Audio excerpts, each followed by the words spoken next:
लोगों के ब्रेक के टाइम से। तो ब्रेक छोटा कर दीजिए और सेटल डाउन हो जाइए। हम लोग थोड़े चैलेंजिंग टॉपिक्स डिस्कस करेंगे आज। जैसा कि आप लोगों को इन्फॉर्मेशन मिली होगी, आज हम नर्सिंग रिसर्च का इंट्रोडक्शन पढ़ने वाले हैं। मुझे उम्मीद है आपके पास जेएनसी का बुक सेट होगा। सभी के पास है? संभाल के रखा हुआ या पढ़ रहे हो उसमें से? पढ़ रहे हो ना? सो नर्सिंग रिसर्च में आपको बहुत वर्ड बाय वर्ड लिखने की जरूरत नहीं है। मैं मेरा पैटर्न बता देता हूँ, आप समझने की कोशिश करिए। लगभग सब कुछ आपको नोट्स में दिया हुआ है और साथ में रनिंग नोट्स यदि आप लिखना चाहते हो तो कुछ हाईलाइट या जस्ट ब्रीफ पॉइंट लिख देना। Is it okay? ओके। सो हम क्लास की शुरुआत एक पॉजिटिव थॉट के साथ करेंगे। जीत तक सिर्फ वही पहुंचते हैं जो हार में भी चला करते हैं। तो हार जीत बनी रहेगी लाइफ के अंदर, लेकिन हमें चलते रहना है। सो कंसिस्टेंसी इज की टू सक्सेस। और इसीलिए हम सब पढ़ रहे हैं। जो कुछ भी नॉर्सेट में या एम्स के एग्जाम में आ सकता है वो सब पढ़ने वाले हैं। आप लोगों ने जीएनएम या बीएससी किया होगा तो भी एक रिसर्च प्रोजेक्ट किया होगा, मुझे उम्मीद है। और एमएससी यदि किसी ने किया है तो उनको इंडिविजुअल रिसर्च प्रोजेक्ट करना पड़ता है। कौन कौन एमएससी है अपने यहाँ पर? एमएससी नर्सिंग किया है किसी ने? नहीं, हर बार कोई ना कोई तो मिलता है, शायद आज दिख नहीं रहा है मुझे एमएससी नर्सिंग किया हुआ है। अरे वाह, सारे के सारे एमएससी नर्सिंग कर रखे हैं आप लोगों ने। बहुत बढ़िया, बहुत बढ़िया। तो मैं तुमसे ही ज्यादा सवाल पूछूंगा। सो रिसर्च की नीड क्या है अपने अपने लाइफ के अंदर, और नर्सिंग में हमें रिसर्च क्यों पढ़ना पड़ रहा है, ये हम जानने की कोशिश करेंगे। Research is about choices. जैसे आज कोई कपड़े खरीदने की प्लानिंग करते हैं ना अपन, आप लोगों ने कुछ सोच रखा होगा अभी 28 जून को जेएनसी का फाउंडेशन डे आने वाला है। पता चला कि नहीं तुम लोगों को? हाँ, तो फंक्शन में जाने के लिए कुछ प्लानिंग तो कर रखी है आप लोगों ने ना। वहाँ ये टी शर्ट पहन के नहीं आना है। आप कहोगे सर जेएनसी का फंक्शन है, हर जगह टी शर्ट में ही जाना है, ऐसा नहीं है। तो आप कुछ चॉइसेस कर सकते हो कि मैं वहाँ कैसे कपड़े पहनना पसंद करूंगा। तो रिसर्च क्या है, इसके टाइप्स क्या क्या हो सकते हैं और हम रिसर्च क्यों करते हैं, ये कुछ समझने की कोशिश करेंगे। मैंने कुछ क्वेश्चंस भी डाले बीच बीच में, जिससे थोड़ा आपको लगे कि ऐसे क्वेश्चन आए तो हम सॉल्व कर पाएंगे। ओके, तो एक क्वेश्चन है यहाँ पर, the type of research focused on finding a solution to immediate practical problem is termed as. वो रिसर्च जो किसी प्रैक्टिकल समस्या का इमीडिएट सॉल्यूशन हो सकता है। जैसे कोविड इन्फेक्शन जब शुरू हुआ, तब तक कोविड का वैक्सीन नहीं बना रखा था साइंटिस्ट ने। अब इमीडिएट प्रॉब्लम थी उनके सामने, कोविड का स्प्रेड रोकना। तो इन लोगों ने कोविड वैक्सीन पे रिसर्च शुरू किया। तो उसकी नीड क्या थी कि कोई सामने एक प्रॉब्लम है जिसका इमीडिएट सॉल्यूशन चाहिए। तो ऐसा रिसर्च क्या कहलाता है? Basic research, applied research, explanatory research और डिस्क्रिप्टिव रिसर्च। कुछ आइडिया आ रहा है? कौन सा? Applied research. अच्छा, लग रहा है आप लोग सही बता रहे हो। इसको सिंपल भाषा में प्यास लगने पर कुआं खोदना कहते हैं। जैसे आज आप लोग रिसर्च पढ़ रहे हो, प्रयास कर रहे हो, पहले शायद उतना सीरियसली नहीं पढ़ा होगा। क्यों? क्योंकि नीड नहीं थी। पास हो जाएंगे, ग्रुप प्रोजेक्ट है, बाकी ने पढ़ लिया, चल गया काम। लेकिन अब तो नॉर्सेट खुद को देना है, एग्जाम में क्वेश्चन आएंगे तो आंसर देना पड़ेगा। तो जो नीड बेस्ड रिसर्च होता है, जो कोई इमीडिएट प्रैक्टिकल प्रॉब्लम सॉल्व करता है, वो रिसर्च क्या कहलाता है? अप्लाइड और एक्शन रिसर्च। क्या कहलाता है? अप्लाइड और एक्शन रिसर्च। एक दूसरे प्रकार का रिसर्च होता है। एग्जाम नहीं है फिर भी हम लोग पढ़ते रहते हैं, रेगुलर हैबिट होती है कुछ लोगों की पढ़ने की। क्यों? क्योंकि वो नॉलेज बेस बिल्ड करना चाहते हैं। यस, आपने रिसर्च एक्सपेरिमेंट की शुरुआत में एक ऐसी स्टोरी सुनी होगी कि वो न्यूटन पेड़ के नीचे बैठे हुए थे और ऊपर से एप्पल गिरा, और उन्होंने सोचना शुरू किया कि एप्पल गिरा क्यों, और फिर ग्रेविटी की थ्योरीज आ गई कि नहीं। तो उनको कोई प्रॉब्लम थी क्या एप्पल गिरने से? उसका तुरंत सॉल्यूशन चाहिए था क्या? नहीं, उनके दिमाग में एक क्वेश्चन आया, उनका उन्होंने सॉल्यूशन ढूंढना शुरू किया। तो वो सिर्फ नॉलेज बेस बनाने के लिए था। और ऐसा रिसर्च जो नॉलेज और थ्योरी डेवलप करने के लिए किया जाता है, उसको हम क्या कहते हैं? Basic research. क्या कहते हैं? तो ये बेसिक रिसर्च काम का तो है, लेकिन आज तुरंत काम आएगा और किसी प्रॉब्लम को सॉल्व करेगा, ऐसा नहीं होता। यदि न्यूटन की जगह अपन होते तो क्या करते? सेब खा लेते, ऊपर देखते और कितने हैं, उन सबको तोड़ के खा लेते, और कोई थ्योरी देने की जरूरत नहीं थी। सो बेसिक रिसर्च वो होता है जो नॉलेज बेस को डेवलप करने के लिए या थ्योरी डेवलप करने के लिए यूज होता है। आज कोई प्रॉब्लम का सॉल्यूशन नहीं दे रहा, लेकिन फ्यूचर में वो काम आ सकता है। Is it clear? So purpose के हिसाब से रिसर्च दो प्रकार का हो सकता है। अप्लाइड रिसर्च जो अभी की कोई प्रॉब्लम को सॉल्व करे, और बेसिक रिसर्च जो थ्योरी डेवलप करने में या नॉलेज बेस डेवलप करने में काम आता है। अब ये जो रिसर्च है, ये अप्रोच के आधार पर दो प्रकार के होते हैं। एक होता है क्वांटिटेटिव रिसर्च। कौन सा रिसर्च? क्वांटिटेटिव। और हम जो कुछ भी पढ़ने वाले हैं वो ऑलमोस्ट 99% कौन सा होगा? Quantitative research. क्वांटिटी का मतलब क्या? जिसको मेजर किया जा सकता है in terms of some unit, और मेजरमेंट में कुछ नंबर्स होंगे, राइट? जैसे आप लोगों का वेट कितना है तो आप नंबर्स में आंसर दे सकते हो, 50 केजी, 70 केजी, 100 केजी। 100 केजी वाले हैं क्या अपने यहाँ? स्टूडेंट लाइफ में 100 केजी तक पहुंचना काफी मुश्किल होता है, बट कुछ लोग नजदीक है। और 50 केजी वाले कौन कौन है? इसमें अभी हॉस्टल को दोष मत देना, ठीक है? 50 केजी तक ठीक है, हाइट के हिसाब से हो सकता है आप नियर नॉर्मल हो। और ऐसा ही यदि मैं पूछूं कि तुम्हारे पास नॉलेज कितना है, अब आप लोगों को मेजर करना मुश्किल हो रहा है ना, लेकिन हम हर ट्यूसडे मेजर करते हैं और आपको बताते हैं अभी नॉलेज ये इतना इतना इतना क्लास टेस्ट के थ्रू। बट आप लोग नॉर्मली उसको सही तरीके से जस्टिफाई नहीं कर सकते, कुछ यूनिट्स से हम ट्राई जरूर करते हैं। ऐसे में आपको पूछो आप कंफर्टेबल हो क्या, तो आप गलत जगह पे हो, क्योंकि यहाँ कंफर्टेबल होने नहीं आए हो। क्या करने आए हो? मेहनत करने आए हो ना। और मेहनत करने के लिए हमने ये लगा रखा आप लोगों के लिए साइड में, इसको जरूर पढ़ना चाहिए एंटर होते टाइम। शिक्षा प्राप्त करना एक तपस्या की तरह है। हाँ, और इसके लिए घर माया का त्याग करना अब इसमें जो भी माया आपको समझ में आती है उस सबका त्याग करना है। यानी गर्मी लग रही है या फिर कमर दुख रही है या जो कुछ भी और बड़ी प्रॉब्लम्स है, उन पे फोकस उतना नहीं करना है जितना कि पढ़ाई पे करना है, और हर हाल में पढ़ते रहना है। तो अपन अपने टारगेट को डेफिनेटली अचीव कर लेंगे। तो क्वांटिटी तो लगभग हर किसी को समझ में आती है कि नहीं? लेकिन एक और अप्रोच होती है क्वालिटेटिव अप्रोच।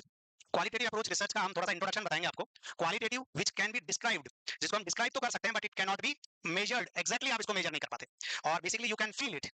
यस, ये सब्जेक्टिव है। और जो क्वांटिटेटिव है वो ऑब्जेक्टिव है। आपका वेट 50 किलो है तो बाकियों को भी दिख सकता है कि नहीं? ये आपका इंटेलिजेंस है तो वो इतनी आसानी से लोगों को समझ नहीं आएगा कि आप कितने इंटेलिजेंट हो। सो बेसिकली क्या होगा कि जो डेटा मेजर नहीं किया जा सकता, डिस्क्राइब किया जा सकता है या फील किया जा सकता है, जैसे पेन। पेन बेसिकली एक क्वालिटेटिव सब्जेक्टिव फीलिंग है, बट हम कुछ स्केल के थ्रू उसको मेजर करने की कोशिश करते हैं।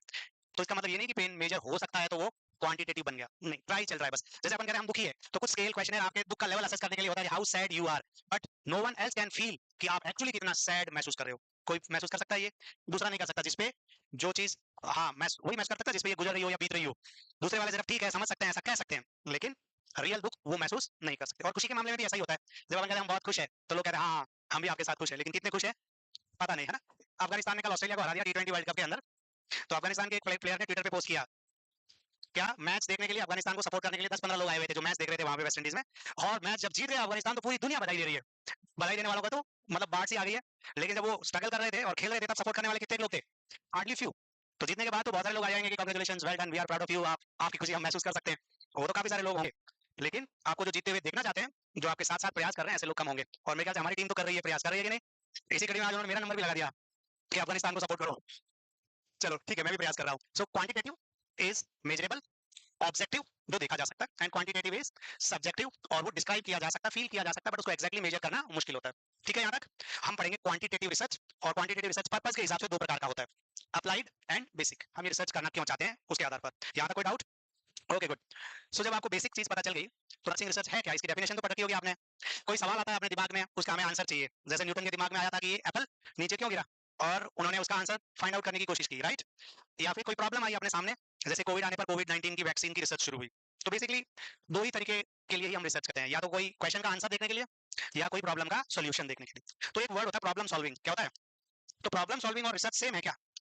तो फर्क क्या है? प्रॉब्लम सॉल्विंग में भी तो अपन प्रॉब्लम को सॉल्व करते हैं, फिर रिसर्च और प्रॉब्लम सॉल्विंग सेम नहीं है तो डिफरेंस क्या है? इसको हम एक एग्जांपल से समझते हैं। जैसे आपके सामने एक प्रॉब्लम है कि आपके घर का ताला खोलना है।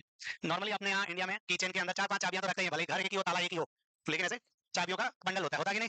फिर अपन फोन पे बात करते करते ताला ओपन करने की ट्राई करते हैं, और ज्यादातर लोगों के साथ ऐसा होता है कि वो पहली चाबी नहीं लगती, तो अपन दूसरी ट्राई करते, तीसरी ट्राई करते और वो ताला खुल जाता है, अपन घर में चले जाते हैं, क्योंकि अपना पूरा फोकस तो फोन में था कि नहीं? तुम लोग भी ऐसा करते हो? तो अब आपने क्या रूल बना दिया कि ताला पहली चाबी से खुलेगा ही नहीं। क्या ये सही है? नहीं। पर आपके साथ ऐसा हो रहा था जब आप प्रॉब्लम सॉल्व कर रहे हो। तो रिसर्च का मतलब क्या है? रिसर्च यूनिवर्सल होता है, उसकी एप्लीकेशन आपने जो फाइंडिंग बताई वो यहाँ भी लागू होती, वहां भी लागू होती, सब लोगों पे लागू होगी। पहली बात तो रिजल्ट पे।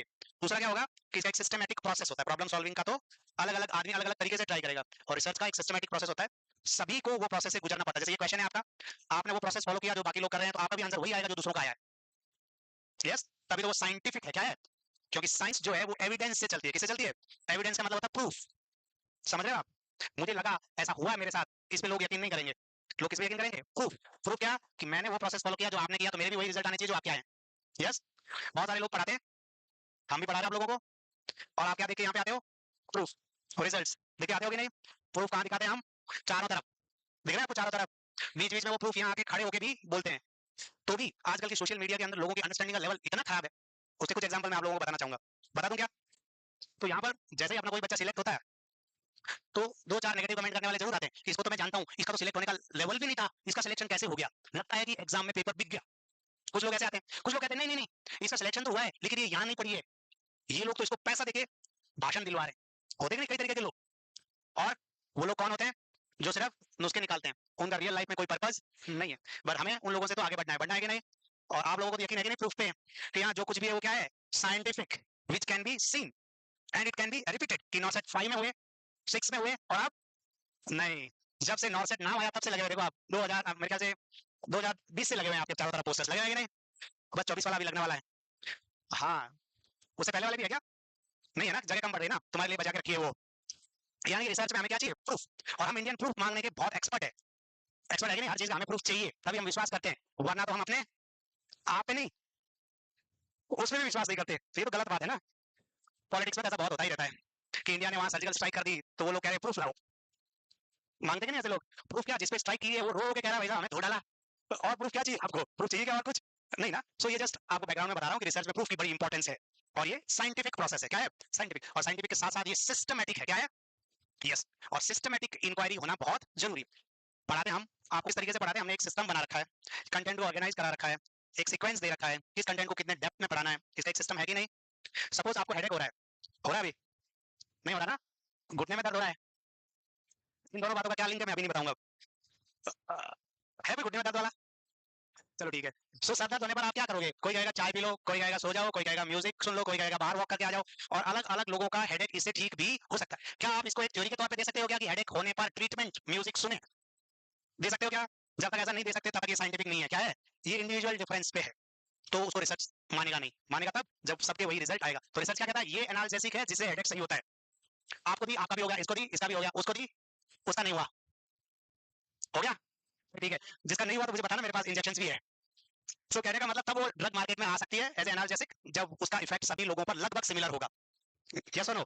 हाँ, तो ये नर्सिंग रिसर्च की डेफिनेशन आपको आसान भाषा में समझ में आ गई होगी कि it is a systematic inquiry that uses disciplined method, यानी इसके स्टेप्स बाय स्टेप्स प्रोसेस होंगे। और क्यों करेंगे हम ये सब systematic inquiry? To answer the questions और to solve the problems related to nursing. ये रिसर्च सिर्फ नर्सिंग में ही होता है ऐसा नहीं है, हर फील्ड में लाइफ में ये रिसर्च होता है, और लगभग मेथड्स और प्रोसेस वैसा ही सिखाया जाता है। तो नर्सिंग रिलेटेड क्वेश्चंस के आंसर्स और नर्सिंग रिलेटेड प्रॉब्लम्स को सॉल्व करने के लिए जो हम सिस्टमैटिक इंक्वायरी यूज करते हैं डिसिप्लिन मेथड के साथ, उसको हम रिसर्च कहते हैं। और रिसर्च के टाइप्स तो आपको याद ही है कि नहीं?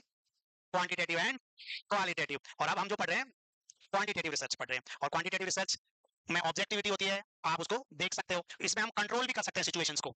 जैसे एनवायरनमेंट जो है दैट कैन बी कंट्रोल्ड, सबको इक्वल एनवायरनमेंट प्रोवाइड किया जा सकता है। जैसे साइंस में आपने एक्सपेरिमेंट किए होंगे, तो वहां पे टेम्परेचर, ह्यूमिडिटी, अमाउंट, उन सब केमिकल्स का कंट्रोल में रहेगा तभी वो रिजल्ट आ पाएगा, अदरवाइज नहीं आता। सो कुछ हद तक यहाँ भी कंट्रोल किया जा सकता है, and mainly there is numerical data, data is in numbers which can be measured. तो ये हो गया क्वांटिटेटिव। क्वालिटेटिव में इमोशंस, हैप्पीनेस, सैडनेस तो मैंने आपको बताया, लेकिन सपोज कहीं पे अर्थक्वेक आ गया, या फ्लड आ गया, या एक्सीडेंट हो गया, कई लोगों को नुकसान हो गया, और हम उनके फैमिली मेंबर्स को जाके पूछ रहे हैं एज ए रिसर्चर कि आपको कैसा लग रहा है। इंडिया में यही होता है, जिसके साथ दुर्घटना हो जाती है ना, मीडिया वाले आके पूछते हैं कि प्रिंस आप गड्ढे में गिर गए हो और 300 फीट अंदर, कैसा लग रहा है? ऐसे पूछते हैं कि नहीं? तो प्रिंस बेचारा क्या बताएगा, तू अंदर आ बेबे, 300 फीट अंदर आ, अब बता कैसा लग रहा। तब वो सही डिस्क्रिप्शन दे पाएगा उस बात का। वरना जो आपके पड़ोसी है बार बार आपको पूछते रहते हैं, तो भाई एम्स में कब ज्वाइनिंग मिल रही, कब ज्वाइनिंग मिल रही, इस बार आपका कुछ कसर रहेगा, कैसा लग रहा, तो उनको समझ में आएगा क्या? नहीं आएगा ना। So basically in quantitative research it is very subjective, and you can just narrate it, बयान कर सकते हो, या कोई इसको महसूस कर सकता है आपकी जगह होके, अदरवाइज उसको मेजर करना काफी मुश्किल है। एंड जब उसका डिस्क्रिप्शन होगा ना, तो that will be in non numeric data, जैसे very sad, very happy, in severe problems, या ऐसे टर्म्स होंगे जो नॉन न्यूमेरिकल होंगे, उसको डिस्क्राइब करने के लिए हम यूज करेंगे। समझ पा रहे हो आप लोग? Okay good. तो यहाँ रिसर्च में कुछ टर्मिनोलॉजीज भी होगी। जो रिसर्च करता है उसको हम क्या कहेंगे, रिसर्चर या फिर इन्वेस्टिगेटर, या क्या होता है, टीम भी हो सकती है, एक से ज्यादा लोग भी हो सकते हैं रिसर्च टीम में। तो जो मेन रिसर्चर होता है उसके आगे प्रिंसिपल इन्वेस्टिगेटर या मेन रिसर्चर, ऐसे नाम के आगे टर्म्स यूज कर सकते हैं, या फिर साइंटिस्ट या प्रोजेक्ट डायरेक्टर। और कुछ लोग जो हेल्प करते हैं उनके लिए हम क्या वर्ड यूज कर सकते हैं, कोलैबोरेटर। जैसे इंस्टा वगैरह पे अपन किसी को साथ में ऐड करते हैं जो अपनी पोस्ट में कोलैब कर रहा है, मतलब उसका भी कुछ कंट्रीब्यूशन है। समझ पा रहे हो आप लोग? सर ने तो मना कर रखा है इंस्टा चलाने से, पर तुम मानते नहीं, मानते हो? फिर तुम्हें कैसे पता ये सब होता है? पहले से आता है। ओके, कॉलेज के टाइम में यही सीखा था। ओ चलो, जो हो गया तो हो गया। तुम क्यों हंस रहे थे जोर से? जोर से नहीं हंसना यहाँ पर, याद रखना। मेरी क्लास में हर चीज की एक लिमिट है, और वो भी साइंटिफिक है। तो जोर से कोई हंसा हुआ पकड़ा गया तो सजा भी जोर की हो सकती है। सो यहाँ बेसिक टर्मिनोलॉजीज के साथ कुछ क्वेश्चंस भी आएंगे। जैसे यहाँ एक क्वेश्चन है, the cut off point beyond which the researcher does not intend to probe, which includes those restrictions the researcher placed in the study prior to gathering the data. Consistency, delimitation, reliability या limitation. Cut off point, cut off point मतलब एक limit या दायरा हमने set कर दिया कि ये दो कट ऑफ पॉइंट है।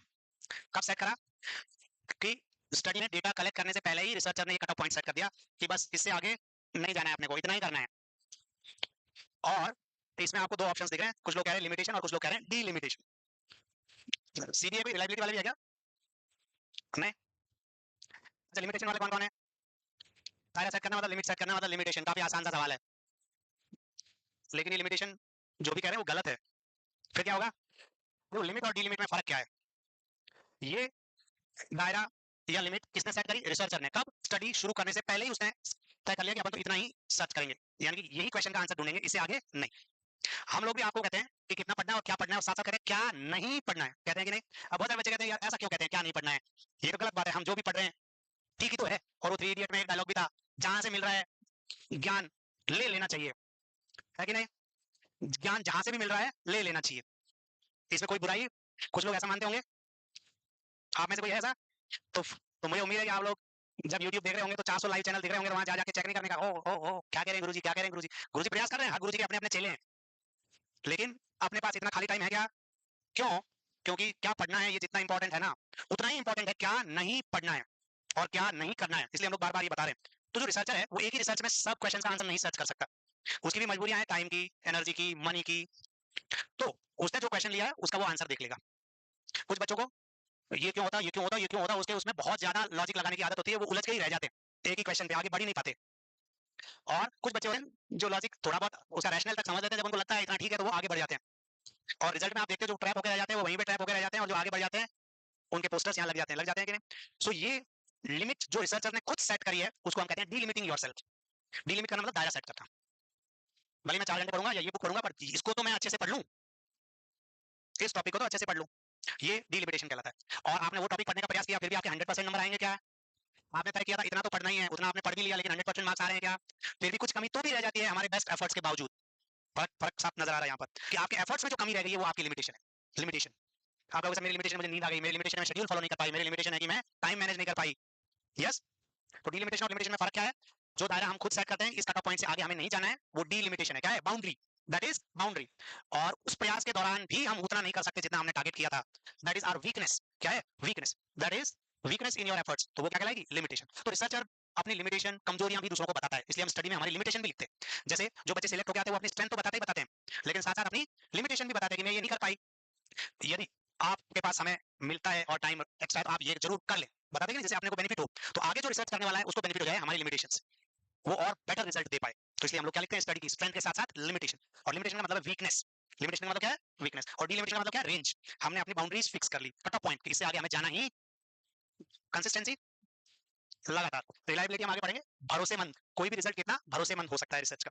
तो इसका आंसर पता चला, जो researcher cut off point set करता है उसको हम कहते हैं delimitation, not limitation. Okay good.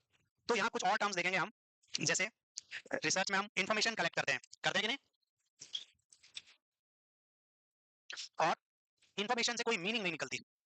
Suppose मैं आपको बताऊं कि आपके मार्क्स 65 है, या किसी स्टूडेंट के 65 मार्क्स आए हैं, ये इन्फॉर्मेशन है। क्या है? इन्फॉर्मेशन।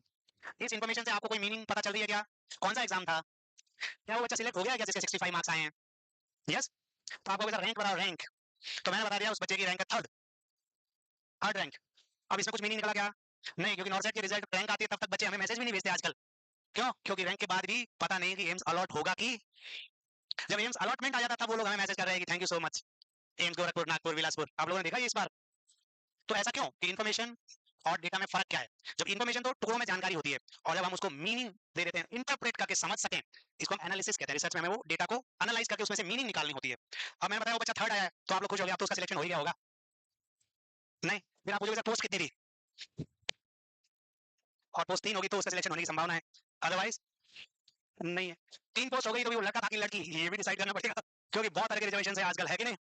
सो इन्फॉर्मेशन पीसेस में जब होती है हम उसको कहते हैं डेटा, और इस डेटा को हम एनालाइज करके इसमें से मीनिंग इंटरप्रिटेशन फाइंड आउट करने का जो प्रोसेस होता है वो रिसर्च एनालिसिस कहलाएगा। क्या कहलाएगा?